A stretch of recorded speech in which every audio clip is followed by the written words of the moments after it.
Welcome into Hoops Forum, a production of Radius Athletics and a quick timeout podcast. I'm Tony Miller, and I'm joined once again this week by my co-host Randy Sherman. Big thanks to our sponsors over at 323 Sports. If you're looking to spend less on team packs this year, check out 323 Sports' famous $55 team packs. 4 pieces of apparel, that's a short sleeve tee, a long sleeve tee, shorts, and a hoodie, all for $55. To find out more about what they can do for your program, visit 323sports.com, or you can contact a sales rep at sales@323sports.com. They'll be sure to do it right for your basketball program. Today, we're going to be covering a variety of suggestions that we have for things connected to what we call special situations. And Randy, I'm not exactly sure what comes to mind when a coach hears special situations, but what all would you include underneath of that? I guess when I hear that word, I tend to think of sort of late game, end of quarter or end of half or late game situations where we might need something specific for that situation that we maybe don't do the rest of the game. It's sort of like an outlier category. I think when I think of special situations, late game pops to mind. Like, so-and-so's out of a timeout, and they need a 3, they need a 2. So that's what I think of. Yeah, I think probably for a lot of us, it's one of those areas of the game that is important. I don't know necessarily. It seems like for some, like some that practice it every day. Others that will kind of do it maybe as it presents itself. Others are even like knee jerk, like, oh, we just got beat this way last night. We should probably practice this.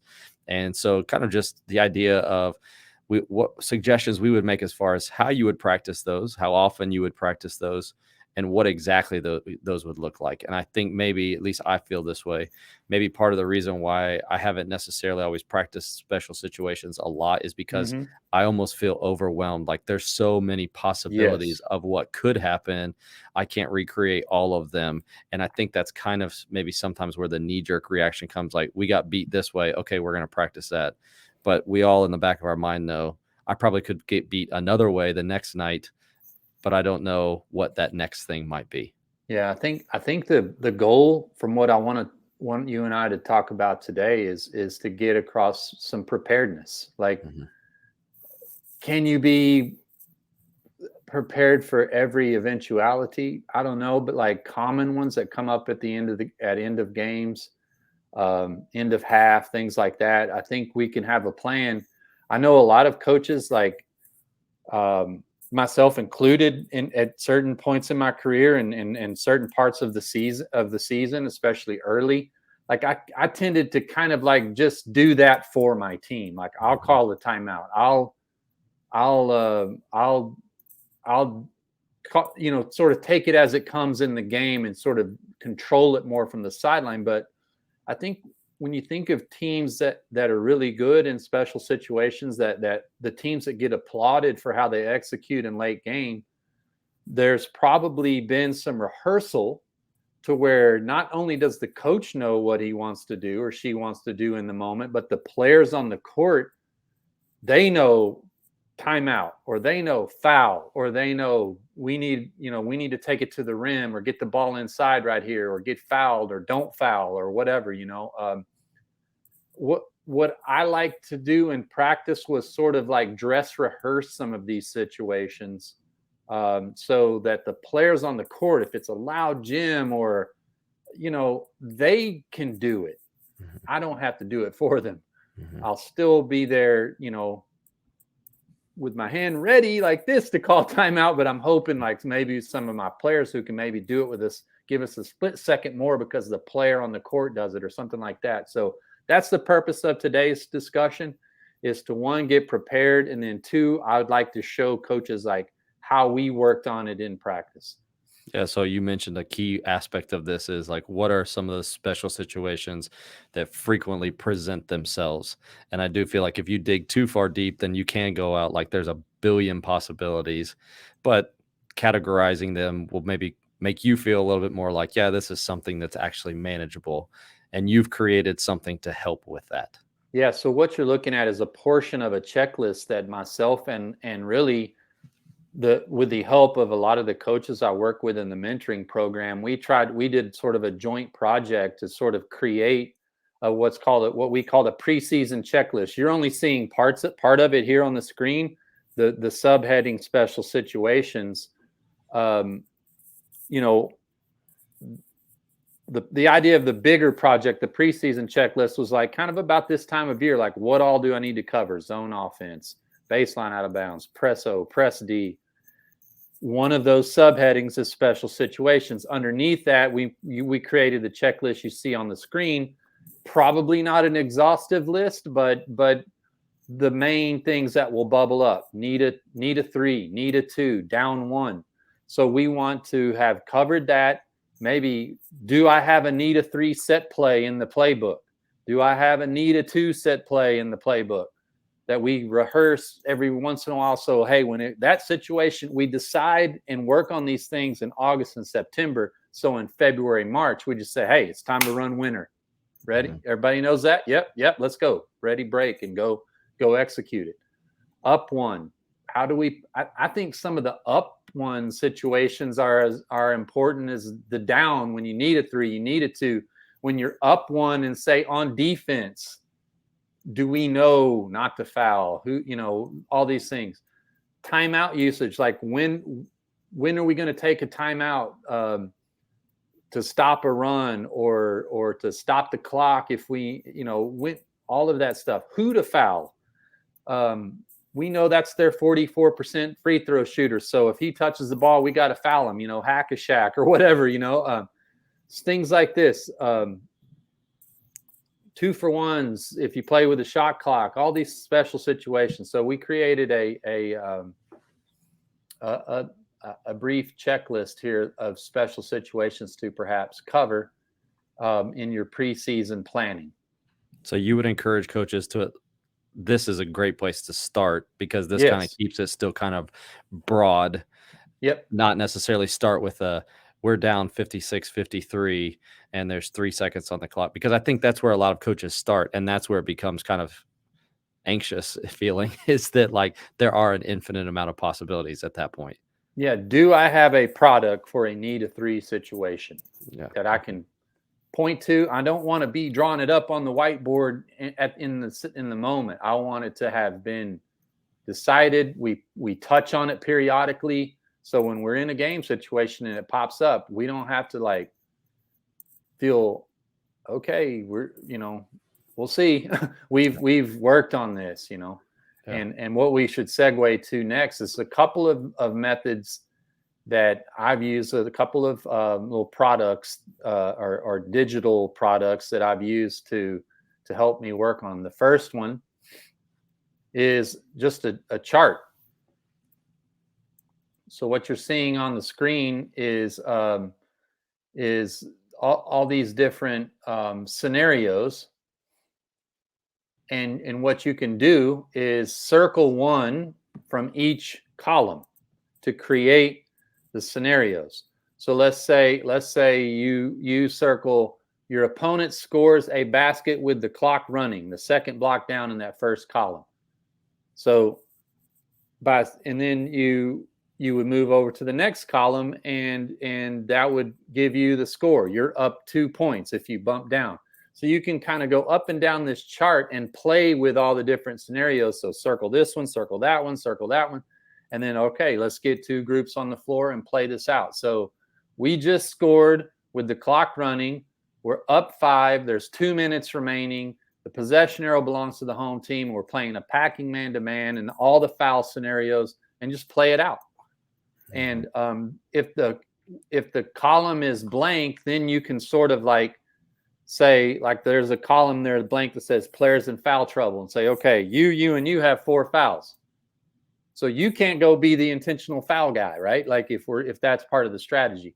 So this chart is a planning chart for these different special situations.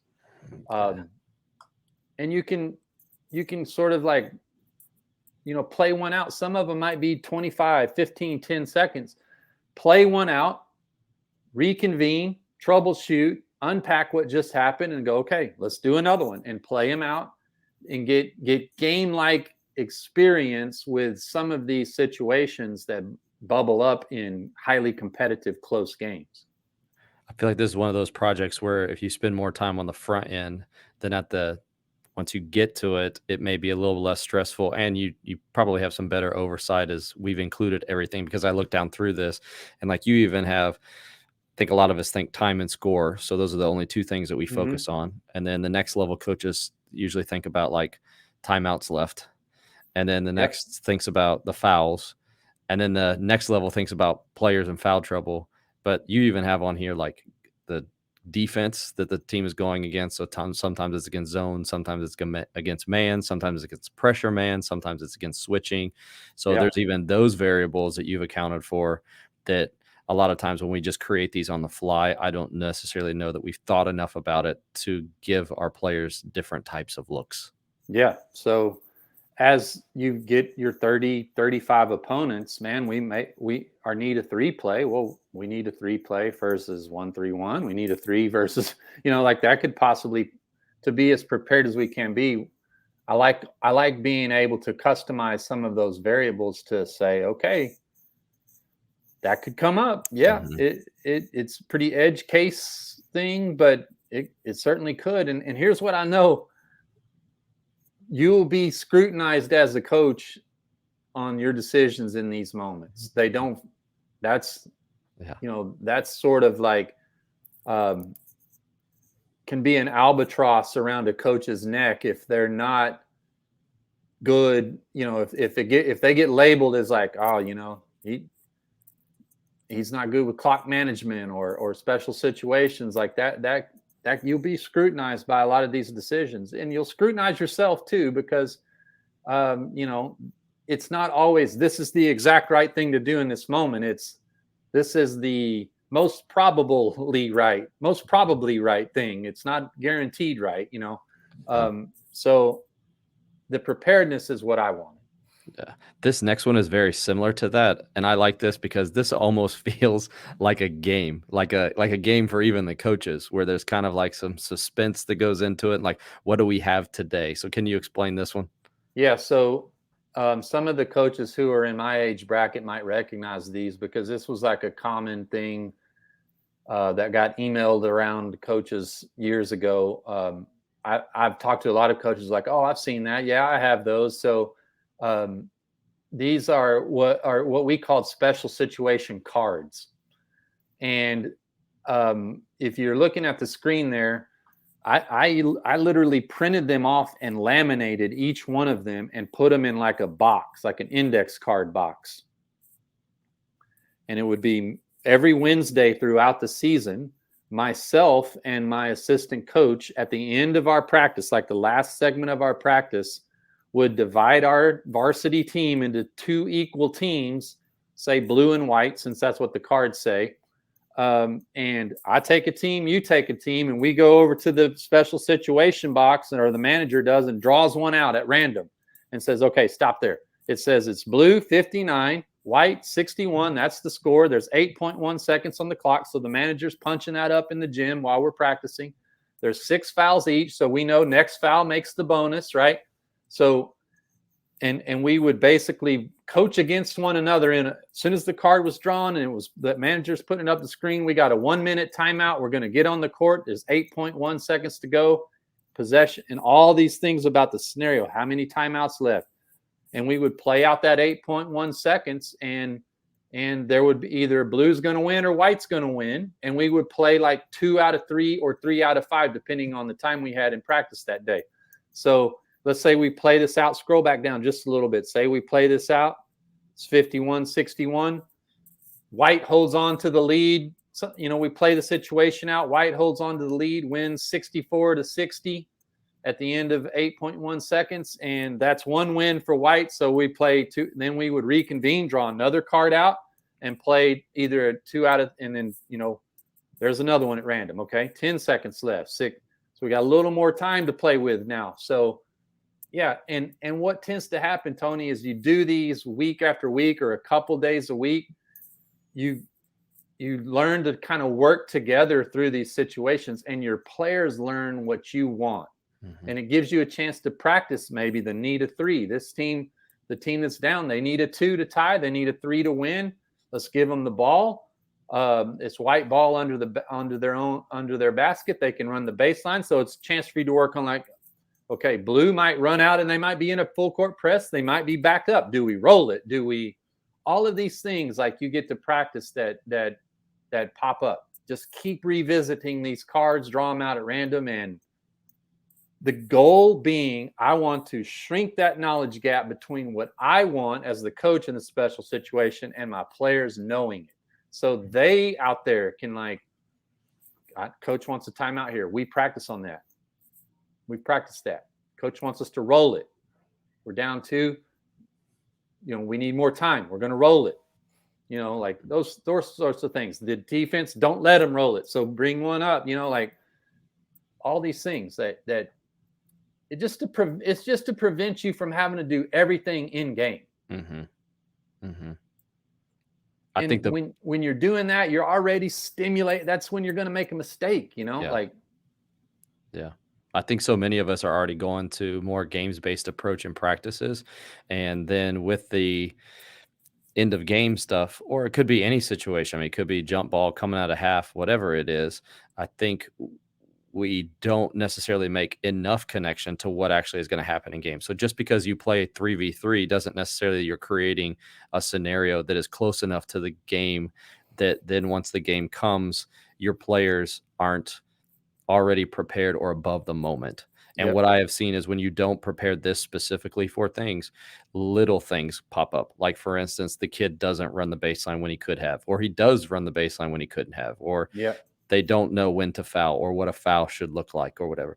And there are more teaching opportunities for me as a coach when I do these things that resemble a game exactly. And I also love the fact that you are doing the 2 out of 3, 3 out of 4, whatever, and the time frames are so short that you can pack in 3 different basically sessions, teaching sessions in probably a 5-minute time. So it's not like it's taking you a whole section of practice to practice this. No. Some of them are a bit longer, like a minute left. Some of them are even just a 20-minute half. Like, I tended to focus on the ones that are brief and short in this exercise. Another thing I would encourage you to do is put them in a little box or something and make it random, because then it stimulates you to, like, you and your assistant who are, divided your team up and are coaching against one another, you got to think on the fly. You got to, it makes you, sort of like, it flexes it exercises those sort of like, okay, let's get, those muscles of, like, I got to think on the fly. But I will say this, man, like, you can do all this and a player still may mess up something. Like, they still may call timeout when they shouldn't have, or, like, I think it does decrease the likelihood. Mm-hmm. Mm-hmm. I remember a game, it was a very important regular season game in Texas, where I coached the regular season. Your district games and your seeding in your district determines who gets to go to the playoff bracket or not. And those regular season games sometimes can carry like a ton of importance, because it's not up to a committee or some PowerPoints. It's strictly off the standing. So you win, you maybe get in the playoffs, you lose, you don't. We were playing one such game, and I had a player, I remember it as clear as a bell. She dove on the floor to get a loose ball, and it was like one of those kind of scrums. She dove on the floor to get a loose ball, calls timeout, and all, sort of like did some things that had come up in some of those special situations that she just reflexively did in the moment, called timeout, and like, as soon as she dove on the ball, called timeout, she got up and, like, pumped her fist and knew that, like, she had done something really strategically smart to help us likely win that game. That you could, I remember the player after we did ultimately win that game, and the players were like, "Hey, special situation Wednesday, good job." Her name was Melody. Like, special situations Wednesday, good job. Like, it stuck, and it mattered in the moment. She knew we had a timeout left. She knew, maybe the possession arrow wasn't with us, so I got to get this ball, call timeout. Like, all of that mattered, and it became like that, to an instinctive reaction because of the addressing these. This is one of those things where I see confidence just skyrocket, like what you just said. There's you know there are a few things that you can do in practice to kind of like really get that confidence up in players, and this is one of those that I've seen, and it translate immediately to games. I mean, we played our first game last night, and we gave up a bucket with 54 seconds left and went down 81-80. Okay. And called a timeout. Basically said to our guys, "You've been in this scenario. We do something very similar to this," and I'll explain it because it'll just give coaches another type of idea. time and score idea for something. And basically said to them, you guys are prepared for this. Went out, got 2-3 stops in a row, ended up winning the game 86-81. And the plays that they made over the course of those 54 seconds, you could tell, like, there was a confidence, like we know what we need to do. There wasn't a rushed. We still ran like our flow offense. So it wasn't like forced shots. It wasn't on the defensive end. It was, a confidence to continue to do the things that you were doing. There was just a different feel to it than there has been in the past. And Yeah. I believe it's directly correlated to the amount of time that we've spent in. We do it a little bit different, and we'll probably mix in some more of the cards in the shorter times as the season goes on. But here early on in our preseason, we've got 3 weeks of practice, and so there's not a lot of us recreating things, and we're just trying to play. We do a 76-76, and you could adjust it to whatever time you want. But, we do score tied, put 3 minutes on the clock. We don't actually start the clock until they get to 80. So they Okay. could sometimes play a couple minutes without the clock actually running. And then we Gotcha. play those final 3 minutes just like a normal clock. And we'll do that once or twice a week. And I like it because, unlike okay, let's put 3 seconds left, ball out of bounds, let's run our play, those 3 minutes there at the end kind of naturally create some that. randomness. Right. And I do think it's important for those shorter 10 seconds, 8 seconds, 3 seconds. But you also get like down the stretch of, our team has this 3-point lead. How can we hold this? Our team is down by 2. How can we still, with 2 minutes left, get ahead and then keep a lead or whatever? Like, there's just a lot of different things that it naturally creates that I don't have to say, okay, this is the one thing. And I think that is what translated over to last night's game was, nice. We have several things that we need to do here, but we've played a final 3 minutes a lot. And again, that's not something that we spend huge amounts of time on. We do it once or twice a week, and it's probably a total of 15 or 20 minutes max of practice time. But you get kind of the combination of just playing a game, players feeling a pressure situation, but also then having to execute those end of clock, late clock type scenarios. Yeah. One thing, a bit of advice, if you're going to do some of the cards or the chart that I showed, is hold yourself to the rules of the game. Meaning if I'm the coach of the blue team, you're the coach of the white team. We put the card up, the situation goes up on the scoreboard, and I want to talk to my team about what we're going to do.